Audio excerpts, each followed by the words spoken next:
Have you ever fried an egg and watched it glide across the pan like it's on ice? That's the magic of non-stick cookware. But how does it work?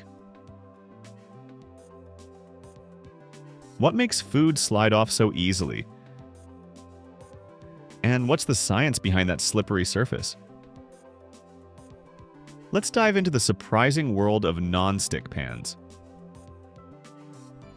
To understand why non-stick pans are special, we first have to understand why things do stick.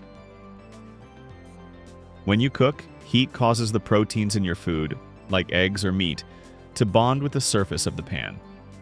If the surface is rough or reactive, those proteins cling tightly, creating a sticky situation. Enter polytetrafluoroethylene, or PTFE, more famously known by its brand name, Teflon.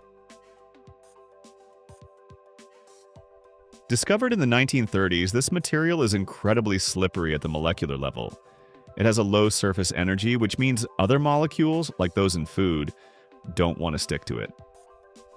So how does Teflon get onto your frying pan? The inside of the pan is sandblasted to create a rough surface. Then the Teflon is sprayed or rolled on as a liquid and baked at high temperatures. It hardens into a thin, durable non-stick layer.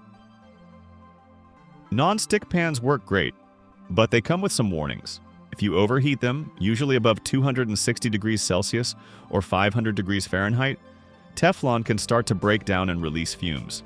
That's why it's best to use them on medium heat and avoid putting them in the oven unless labeled oven safe. Some newer pans use ceramic coatings or diamond-infused layers instead of Teflon. These alternatives offer different levels of non-stickiness and durability, and they're often marketed as more eco-friendly or heat-resistant. So next time your pancake flips with zero effort, thank the fascinating chemistry that went into your pan.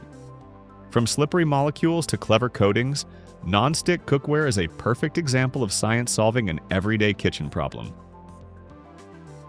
If you enjoyed this mini science dive, hit like and subscribe for more quick explainers on the everyday tech you never think twice about.